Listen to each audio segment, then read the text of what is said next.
नमस्कार दोस्तों, आज हम देखेंगे लक्ष्मी एम्बुलेंस सर्विस के सेवियर राजेश कासार की कहानी, उन्हीं की जुबानी।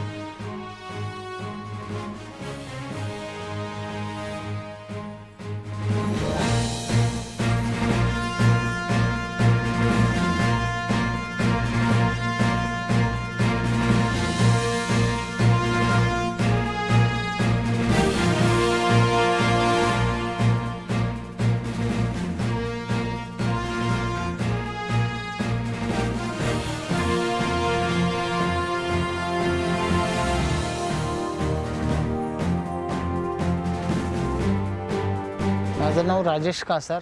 मी सध्या आता सिद्धेश्वर तलाव ठाण्यामध्ये राहतो. मूळगाव आपला रत्नागिरी दापोली. ह्या सर्विसला मला 2001 पासून स्टार्ट केले.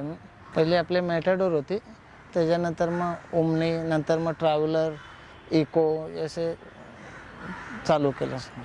नाही कसं माझं मेडिकल फील्डमध्ये आपले मित्र वगैरे हे ते होते आणि आपल्याकडे तेव्हा गाडी होती, पण टुरिस्टची गाडी होती.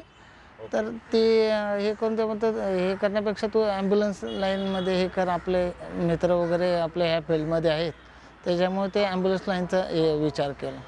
सुरुवातीला एकच गाडी स्टार्ट केली, आता 8 गाड्या आहेत आपल्याकडे.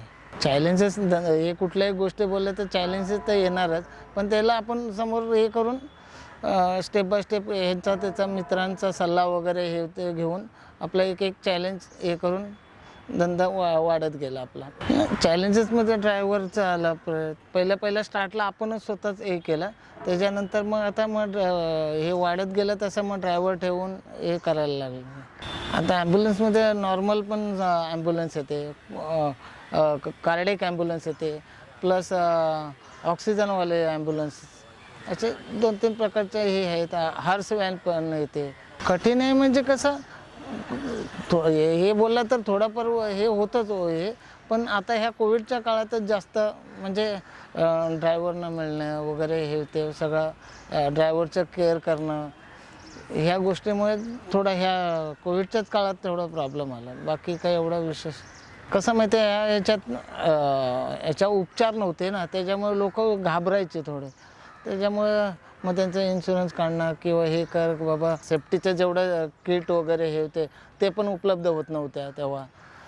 आणि परत ते हे काढून झालं की डिस्पोजल करायला ते पण इकडे तिकडे कुठे टाकत नव्हतं ना, ते महानगरपालिकेचं ते हे येणार, त्याच्यातच डिस्पोजल करायला हे करायला लागायचं. सपोर्ट आपले भाऊ होते, मित्रमंडळी होते, त्यांनी बराच मला सपोर्ट केलेला. लहानपणापासून म्हणजे काय, आपण पहिल्यापासून तर जे कसं कोणीही असू दे ना, मदत करणं हे पहिल्यापासूनच उद्देश होता.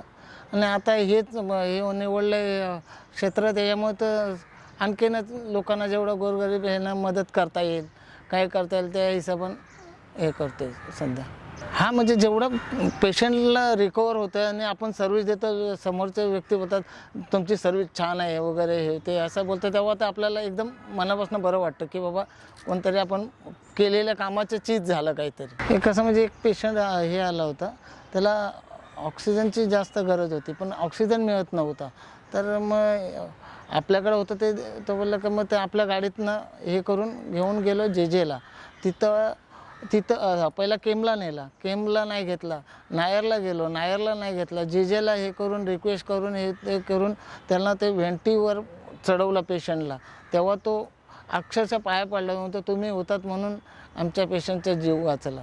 म्हटलं की हे तर आपलं कामच आहे, जेवढं कोणाला मदत करता येईल, पण असे कोणाची परिस्थिती येऊ नये असं की बाबा एवढं हे होईल. पण एकदम म्हणजे असं वाटलं काहीतरी आपण एवढे धावपळ करून कुठेतरी पेशंटचा जीव वाचला, हे मेन महत्त्वाचं. घरच्यांचं काय, आपलं टाईम टेबल नसतो यायचं हे ते, तुम्ही काही लोकांसाठीच करणार का, आपल्या घरांसाठी जरा विचार. म्हणजे काय आपलं क्षेत्रच ते कधी पण आता असं काही इमर्जन्सीचं ते हे त्याच्या ह्याच्यात आपल्याला कधी पण रात्री 2 वाजता 4 वाजता बोलला तरी फोन आला तर उठून जावं लागतं, हे ते करायचंच आहे. ते घरच्यांनी पण ॲक्सेप्ट केलं आहे, आता काय त्याचा काय पर्यायच नाही आपल्याला. इमर्जन्सी सर्व्हिस आहे बोललं म्हणजे हे करणंच आहे ना. नाही थोडं ते हे खंत वाटतेच मला, पण शेवटी काय आपण जे काम करतो ते आपण समोरच्याचं जर चांगलं होतं, पेशंट बरं होतं किंवा काय सर्व्हिस देऊन आपल्याला आपल्याला समाधान वाटतं. जर पेशंटला जरा चांगलं होत असेल तर आपल्याला समाधान वाटतं. ते काय स्ट्रेसला कमी करायला काहीच करू शकत नाही, पण आता आलंही समोर ते करायचंच आहे आपल्याला. नाही हे करून जमणारच नाही, कारण आपण हे पेशंट पत्करलं असं की आपल्याला समोरच्याचं जेवढं दुःख कमी करता येईल आपल्याच्यानं, जेवढा होईल तेवढा करायचा प्रयत्न करणार. असं काय नाही, देव सगळेच आपले हे आहेत, त्याच्यामुळे कुठल्याच देवाला असं मानायचं असं हे नाही. सगळ्याच देवाला मान. सकाळी उठल्यावर गणपतीचं हे करून आंघोळी करून हे केलं की निघालं की मग रात्रीचा टाईम टेबल नसतो आपल्याला घरी जायचं. 2 वर्षापासून. पहिला आपण तुम्हाला कसं कळलं त्याबद्दल असं? नाही, पहिला सातपुड्याचंच नव्हतं, तर पहिला चेन्नईचे यायचं. ते चेन्नईच्या नंतर 2-3 आणले मी, एकदम बेकार क्वालिटी की ते ट्रॉली एकदा काढली की बसत नाही किंवा हे नाही, आणि एकदम 1 वर्षाच्या आतच त्याचं हे होतं. आणि आता हे वापरल्यापासून कुठला एक पार्ट जरी गेला तरी तो तिकडनं मागवायचा म्हटलं तरी तो येत नव्हता लवकर, म्हणजे ती ट्रॉलीच फेकून द्यायला लागतं.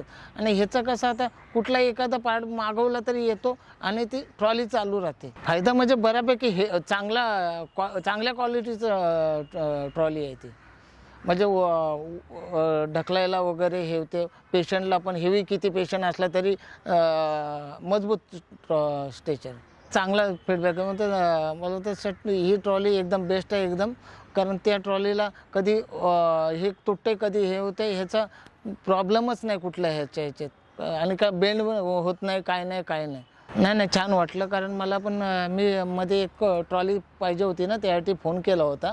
तेव्हा तुम्ही ॲड्रेस द्या, पाठवून देतो. ट्रॉलीचा काही इश्यू आहे मला, काय आपल्या इथं बरेच वापरलेले आहेत ना, त्याच्यामुळे काही प्रॉब्लेम नाही. ट्रॉली कधी पण हे करा, 1-2-4 दिवसात डिलेवरी होऊन जाईल तुमच्या इथे. का म्हणजे सर्विस पण भेटतं ना त्याची. हे चायनावरनं मागवणार, आले की त्याच्या तेवढं खराब झाले की त्याचे पार्ट नाही भेटत. ह्याचं कसं पार्ट लगेच 2-3 दिवसात उपलब्ध होतो, तोपर्यंत 4 दिवस गाडी तर उभं नाही राहत. इंडियन ट्रॉली एकदम बेस्ट एकदम. आणि सातपुड्याची तर एकदम बेस्ट ट्रॉली आहे सगळ्या ह्याच्यात. उपक्रम छान आहे. आणि असा कुठेही असं हे केलं नाही आमचा असा सन्मान वगैरे असा. फक्त आला हां बाबा थँक्यू वगैरे हे ते, नंतर कोण विचारत नाही. पण तुम्ही आज हे सन्मान देता तर खरंच कोणतरी आमच्या पाठी आहे असं म्हणजे हे करायला.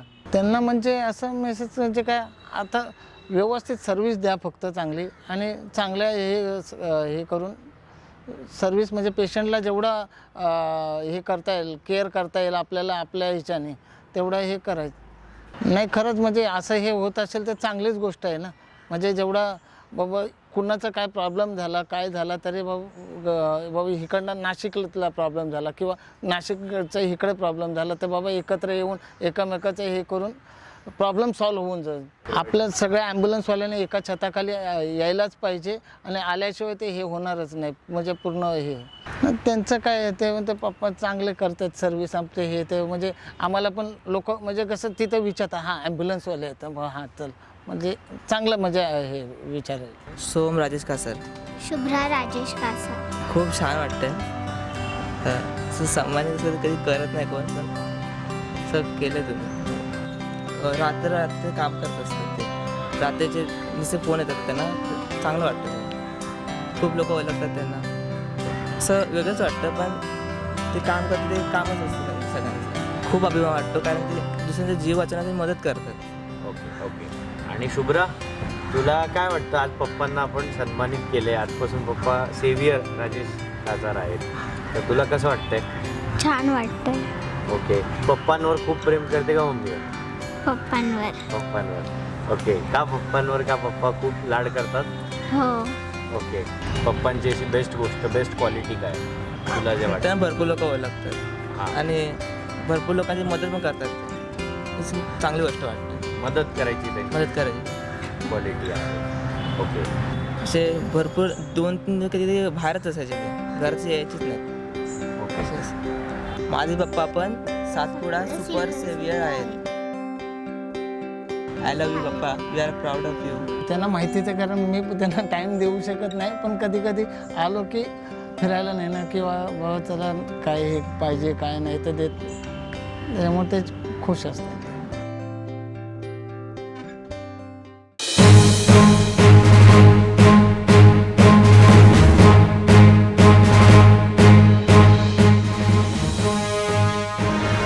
असून मी पण 7 फूट एवढा सुपर सेविंग